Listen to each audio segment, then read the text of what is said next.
आज आपल्याबरोबर हर्षवर्धन पाटील यांच्या कन्या अंकिता पाटील ठाकरे आहेत. खरं तर ह्या विधानसभेची मुहूर्तमेढ अंकिता पाटील ठाकरे यांनी लोकसभेच्या वेळेसच रोवली होती. त्यांनी एक भीमगर्जना केली होती. काही केलं तर हर्षवर्धन पाटील ही विधानसभा लढणारच.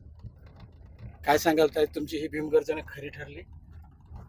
निश्चित पद्धतीने खरी ठरली, कारण मी आज माझ्या वडिलांसाठी मैदानात उतरलेली आहे आणि अन्यायाविरोधात आवाज उठवणं ही संस्कृती, हे संस्कार हे माझ्यावर झालेले आहेत. त्यामुळे इंदापूर तालुक्यातील जनतेवर जो झालेला अन्याय आहे, जो संघर्ष आपल्या कार्यकर्त्यांनी गोरगरीब जनतेने केलेला आहे, त्यांचा आवाज उठवून मी आज माझ्या वडिलांच्या बरोबरीने काम करत मी खंबीरपणे त्यांच्या पाठीशी उभी आहे. खरं तर असं म्हटलं जातं की एक प्रत्येक लेकीने, म्हणजे जसं की सुप्रिया सुळेंनी ज्या पद्धतीने शरद पवारांना साथ दिली, तेच खरं तर तुम्ही पावला पाऊल टाकून करताय.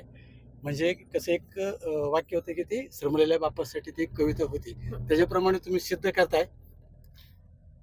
खरं तर सुप्रियाताईंचं कार्य फार मोठं आहे. त्यांचं महाराष्ट्राला त्यांनी केलेल्या कामाचा पण खूप मोठा आदर्श आहे आणि ते ज्या पद्धतीने आपल्या वडिलांसाठी जी परिस्थिती, ज्या वेळेतून त्या मागच्या वर्षामध्ये त्या गेलेल्या आहेत, ती वेळ तशी कुणावरच खरं येऊ नये आणि ज्या पद्धतीने ते तसं त्यांच्या वडिलांसाठी उभा राहिलेले आहेत, त्यांच्याकडूनच प्रेरणा घेऊन मीही माझ्या वडिलांसाठी आज इथे मैदानात उतरलेली आहे.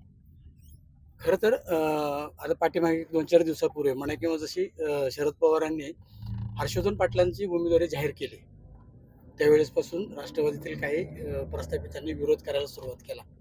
वाटतं हे वादळ शमेल म्हणून? आज जर तुम्ही पाहिलं तर मागच्या 3 पिढ्यांपासून आम्ही इंदापूर तालुक्यातील जनतेसाठी आम्ही पूर्णपणे सेवा करत आहोत आणि पवार साहेबांचं जे वलय आहे, आज त्यांनी जे केलेलं काम आहे, हे काय फक्त इंदापूर, बारामती, महाराष्ट्रापुरतं मर्यादित नाही, तर हे पूर्ण भारत देशापर्यंत मर्यादित आहे. शेतकऱ्यांचे जे प्रश्न असतील, जे त्यांनी दिल्लीमध्ये उपस्थित केलेलं आहे, हे कुठला शेतकरी वर्ग कधीच विसरू शकत नाही. त्यामुळे एवढी मोठा आदर्श, एवढं मोठं व्यक्तिमत्व त्यांच्या मार्गदर्शनाखाली आज आम्ही इथे काम करत आहोत. त्यामुळे निश्चित पद्धतीने ह्या दुसऱ्या काही गोष्टींचा विचार करायलाही आम्हाला वेळ मिळत नाही. खरं तर हर्षवर्धन पाटील यांचं एक मोठं तालुक्यामध्ये योगदान आहे आणि आता हर्षवर्धन पाटील आणि शरद पवार ज्यावेळेस दोन्ही एकत्र येतील, त्यावेळेस म्हणजे राज्याला आणि देशाला एक दिशा भेटणारे एक निर्णय मिळतील. काय वाटतं बरं तुम्हाला ह्या साधारणतः दोघांच्या समीकरणामध्ये? नाही, निश्चित पद्धतीने जर तुम्ही पाहिलं तर पवार साहेबांच्या नेतृत्वाखाली भाऊंनी पण खूप वर्ष काम केलेले आहे. सहकार क्षेत्रामध्ये पवार साहेबांचं खूप मोठं योगदान आहे. तसं भाऊंचं पण त्या सहकार क्षेत्रामध्ये खूप अभ्यास आहे आणि त्यांचंही बऱ्यापैकी त्याच्यामध्येही त्यांचं योगदान आहे. त्याच्यामुळे त्यांची मला वाटते विचारधारा एकसारखी आहेत आणि एक वडीलधाऱ्या नात्यामधून मला वाटते येणाऱ्या काळामध्ये आमच्या सारख्यांनाही खूप, म्हणजे तरुणांनाही खूप मोठ्या प्रमाणात शिकायला मिळेल, आम्हालाही खूप अनुभवायला मिळेल. आता आपण तालुक्यावरती येऊ. तालुक्यामध्ये तुम्ही नेहमी भाषणामध्ये असं म्हणताय की तालुक्यामध्ये विकासापेक्षा मलिदाची चर्चा जास्त होती. नेमकं हे काय प्रकरण असं? आता तुम्ही माझा इंटरव्ह्यू घेताय, आता आपण 5 मिनिटं झालं बोलतोय, एक तरी रस्ता सरळ आहे का मला सांगा? ही जर परिस्थिती आपली असेल आज, एक तरी सारखे नुसते म्हणजे खड्ड्यात रस्ता आहे का रस्त्यात खड्डे, हा मोठा प्रश्न आहे खरं तर.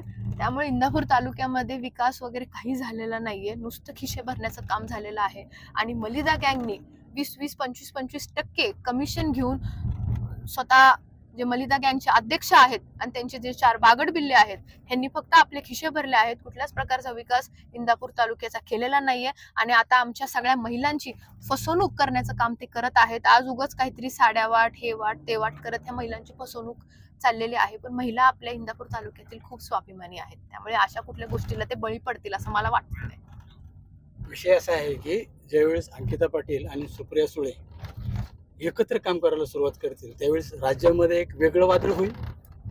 नाही, जसं मी म्हटलं की सुप्रियाताईंचं कार्य फार मोठं आहे. त्या आज 20 वर्ष झालं ह्या पूर्ण समाजसेवेमध्ये ते एक मोठं नाव त्यांनी स्वतःच मिळवलेलं आहे आणि निश्चित पद्धतीने माझ्यासारख्या एका युवतीला त्यांच्या बरोबर काम करायला ही संधी मिळते, हे माझ्यासाठी प्रेरणादायक आहे. आणि कसं असतं, शेवटी आज आपण महिला जेव्हा एकत्रित येतो आणि एकत्रित पद्धतीने आपण समाजाचं काम करतो आणि खास करून महिलांचे, युवतींचे प्रश्न आज समजून घेऊन ते करतो, त्यामुळे येणारे विकसित महाराष्ट्राचं हे चित्र आहे असं मला वाटतं.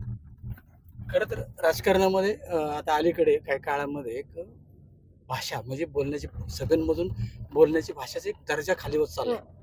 एक तुम्ही सुशिक्षित आणि तरुण आहात, काय वाटतं तुम्हाला हे भाषेबद्दल किंवा घसरलेल्या दर्जाबद्दल? खरं तर मी ह्या घसरलेल्या दर्जे बाबतीतला जाहीर निषेध करते. कारण मी आज 21व्या शतकामधली एक युवती आहे आणि आज जर तुम्ही पाहिलं तर महाराष्ट्रातली संस्कृती हे खरं तर आज छत्रपती शिवाजी महाराज अशी शाहू फुले आंबेडकर यांचा विचाराचा वारसा घेऊन आज आपण समाजसेवेमध्ये काम करतो. आज आपल्या महाराष्ट्रीयन संस्कृतीमध्ये जर आपले आई वडील, आपले आजी आजोबा आपल्याला काय गोष्ट पहिले लहान असल्यापासून जे शिकवतात ते म्हणजे आपण कसं बोललं पाहिजे, कसं वागलं पाहिजे. आणि ह्याची जर पातळी काही लोक जर विसरत असतील तर खरंच ही खूप दुर्दैवी परिस्थिती आहे. कारण येणारी ही नवी पिढी जी आहे हे सगळं हे बघत आहे आणि आपण अशा प्रकारची पिढी आपण आज घडवण्याचं जर काम करत असतो तर हे खरंच दुर्दैवी चित्र आहे. तसंच इंदापूरमध्ये काल एक असं विशेषण देऊन तुमच्याबद्दल आणि राजवर्धन पाटलांबरोबर टीका केली, काय वाटतं? जी माझ्याबद्दल टीका झाली राजवर्धन बाबतीत असेल आणि ज्यांनी टीका केली ते खरं तर मला माझ्या वडिलांच्या स्थानावरती मी त्यांना नेहमी पाहत आलेले आहे, त्यांचा आदर मी नेहमी करत आलेले आहे. त्यामुळे ते जेव्हा स्वतः ह्या गोष्टी बोलले ह्याचा मला खरंच खूप वाईट वाटलं आणि मी ते बोलूनही दाखवलं. मी त्याच्यावरती उत्तर देऊ शकत नाही कारण आपल्या संस्कृतीमध्ये आपण आपल्या वडिलांनी आपल्याला काही जरी म्हणलं तर त्या गोष्टीला आपण कधीच उत्तर देत नाही. कारण ही शिकवण, ही माझ्या आईची शिकवण, माझ्या आजीची शिकवण माझ्यावर आहे. पण मला असं फक्त एक वाटतं की काय मी असं काय चुकलीये, मी असं काय केलंय की तुम्ही माझ्या बाबतीत किंवा माझ्या भावाबाबतीत असं वक्तव्य केलं.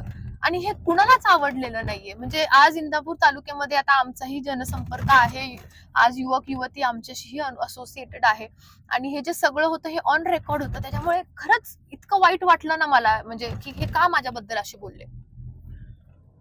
महत्वाचं लेख पाटलांची पण सून ठाकरेंची, काय वाटतं?